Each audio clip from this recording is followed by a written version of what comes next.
الله الحمد لله رب العالمين ثم الصلاة والسلام على رسوله الكريم وبعد قال تبارك وتعالى في القرآن المجيد أعوذ بالله من الشيطان الرجيم بسم الله الرحمن الرحيم إن الله وملائكته يصلون على النبي يا أيها الذين آمنوا صلوا عليه وسلموا تسليما اللهم صل على محمد وعلى آل محمد كما صلى الله بأن تصلي عليه والسلام والسلام ورحمة الله تعالى وسلم. حضرات گرامی، سب سے پہلے میں آپ سبھی کا شکر گزار ہوں کہ آپ سب نے ہاتھ موقع کتنے وقت ہمیں دیا. آپ سبھی یہ جانتے ہیں کہ ہر جمعرات کو جامعہ رسول سے ایک ٹیم آتی ہے جو آپ کو دین کے کچھ مسائل، دین کے کچھ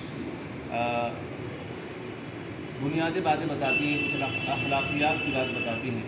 حضرات گرامی، آج بھی آپ کے سامنے حاضر ہیں کچھ مسائل لے کر، کچھ پڑوسی کے حقوق لے کر، اس کے متعلق کچھ حدیثیں بیان کریں گے، کچھ باتیں بتائیں گے. آپ حضرات سے گزارش ہے کہ آپ اس کو سنیں اور اس پر عمل کرنے کی کوشش کریں. حضرات گرامی، آج کا ہمارا جو موضوع اور ٹاپک ہے وہ ہے پڑوسی کے حقوق. سب سے پہلے ہم شروعات کرتے ہیں قرآن کریم کی آیت سے. بسم اللہ الرحمن الرحیم واعبدوا اللہ ولا تشرکوا بہ شیئا وبالوالدین احسانا وبذی القربى والیتامى والمساکین والجار ذی القربى والجار الجنوب والصاحب بالجنب وابن السبیل وما ملکت ایمانکم ان اللہ لا یحب من کان مختالا فخورا. یعنی اور تم اللہ کی عبادت کرو اور اس کے ساتھ کسی کو شریک نہ ٹھہراؤ، نہ چاند کو، نہ جاندار کو، نہ بے جان کو، نہ اس کی ربوبیت میں، نہ اس کی عبادت میں. یعنی اللہ کی ذات میں کسی کو شریک نہ ٹھہراؤ. اور ماں باپ کے ساتھ بھلائی کرو، ادب و تعظیم کے ساتھ، اور ان کی خدمت میں مستعد رہنا اور ان پر خرچ کرنے میں کمی نہ کرو. مسلم شریف کی حدیث ہے کہ حضور رحمت عالم صلی اللہ تعالی علیہ وسلم نے 3 مرتبہ فرمایا اس کی ناک خاک آلود ہو. حضرت ابو ہریرہ رضی اللہ عنہ نے عرض کی کہ کس کی یا رسول اللہ صلی اللہ تعالی علیہ وسلم؟ تو آپ نے فرمایا جس نے بوڑھے ماں باپ کو یا ان میں سے ایک کو پایا اور جنتی نہ ہو گیا. اور رشتہ داروں اور یتیموں اور محتاجوں سے بھلائی سے پیش آؤ. حدیث شریف میں ہے کہ رشتہ داروں کے ساتھ اچھے سلوک کرنے والوں کی عمر دراز اور رزق وسیع ہوگا. اور نزدیکی ہمسائے اور اجنبی پڑوسی سے بھلائی سے پیش آؤ. حضور نبی کریم صلی اللہ تعالی علیہ وسلم نے فرمایا کہ جبریل علیہ السلام مجھے ہمیشہ ہمسایوں یعنی پڑوسیوں کے ساتھ احسان کرنے کی تاکید کرتے رہے، اس حد تک کہ گمان ہوتا کہ ان کو وارث قرار دے دیں. اور ہم مجلس اور مسافر سے بھلائی سے پیش آؤ. ہم مجلس یعنی بیوی یا جو صحبت میں رہے، یا رفیق سفر، یا ساتھ پڑھے، یا مجلس و مدرسے میں برابر بیٹھے. اور مسافر و مہمان کے بارے میں حدیث شریف میں ہے کہ جو اللہ اور روز قیامت پر ایمان رکھے اسے چاہیے کہ مہمان کا اکرام کرے، اس کی عزت کرے. اور جن کے تم مالک ہو چکے ہو ان سے نیکی کیا کرو کہ انہیں طاقت سے زیادہ تکلیف نہ دو، اور سخت کلامی نہ کرو، اور کھانا کپڑا بقدر ضرورت دو. بے شک اللہ اس شخص کو پسند نہیں کرتا جو تکبر کرنے والا یعنی مغرور، فخر کرنے والا یعنی خودبین ہو. متکبر خودبین یعنی جو رشتہ داروں اور ہمسایوں یعنی پڑوسیوں کو ذلیل سمجھے.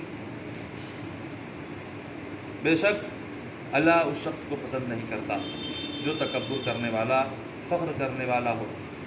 پڑوسیوں کے حقوق کے متعلق چند احادیث ملاحظہ فرمائیں جس سے بآسانی اندازہ لگایا جا سکتا ہے کہ پڑوسیوں کے حقوق بھی کتنے اہم ہیں اور ان کے حقوق کی ادائیگی کتنی ضروری ہے. حضرت عبداللہ ابن عمر رضی اللہ عنہ سے مروی ہے کہ رسول اللہ صلی اللہ تعالی علیہ وسلم نے فرمایا جبریل مجھے لگاتار ہمسائے یعنی پڑوسی کے ساتھ حسن سلوک کی تلقین کرتے رہے، یہاں تک کہ مجھے یقین ہونے لگا کہ وہ اسے وارث بھی بنا دیں گے. پڑوسی کی اقسام حضور صلی اللہ تعالی علیہ وسلم نے 3 بتائے. پڑوسی کی 3 اقسام ہیں. ایک وہ پڑوسی جس کا ایک حق ہوتا ہے، دوسرا وہ پڑوسی جس کے 2 حق ہوتے ہیں، تیسرا وہ پڑوسی جس کے 3 حق ہوتے ہیں. اس کے بعد خود نبی کریم صلی اللہ تعالی علیہ وسلم نے ان تینوں اقسام کے حقوق کی وضاحت کرتے ہوئے فرمایا مسلمان رشتہ دار پڑوسی کے 3 حق ہیں: حق پڑوسی، حق اسلام اور رشتہ داری کا حق. مسلمان پڑوسی کے 2 حق ہیں: حق پڑوسی اور حق اسلام. مشرک پڑوسی کے مشرک پڑوسی کا صرف ایک حق ہے اور وہ ہے حق پڑوسی۔ پڑوسیوں کے حقوق بیان فرماتے ہوئے حضور نبی کریم صلی اللہ تعالی علیہ وسلم نے فرمایا، اگر وہ بیمار ہو تو اس کی عیادت کرو، اگر وہ مر جائے تو اس کی جنازے میں شریک ہو، اگر وہ تم سے قرض مانگے تو اسے قرض دو، اور اگر وہ بدحال ہو تو اس کی پردہ پوشی کرو، اور اگر اس کو کوئی اچھائی پہنچے تو اسے مبارکباد دیا کرو، اور اگر کوئی مصیبت پہنچے تو اس کی تعزیت کرو۔ اپنے گھر کی عمارت اس کی عمارت سے بلند نہ کرو کہ اس کی ہوا رک جائے۔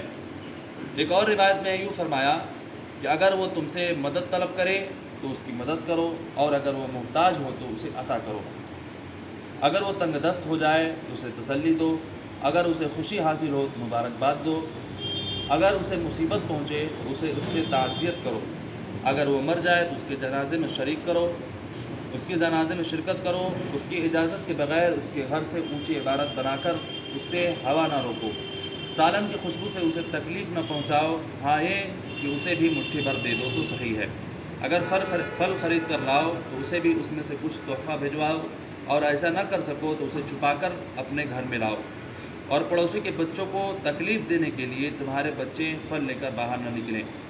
حضرات گرامی، پڑوسیوں کے حقوق کی ادائیگی میں ہمیں کافی محتاط رہنے کی ضرورت ہے۔ ان حقوق کی ادائیگی سے ہمارے معاشرے کا امن و سکون مربوط ہے۔ یہ حقوق ہی ہیں جن کی پاسداری ایک شہری کو سماج میں موقر اور معظم بناتے ہیں۔ حضرات گرامی، اس کے بعد ہمارے پرنسپل صاحب آئیں گے اور اس کے بارے میں اور ڈیپلی آپ کو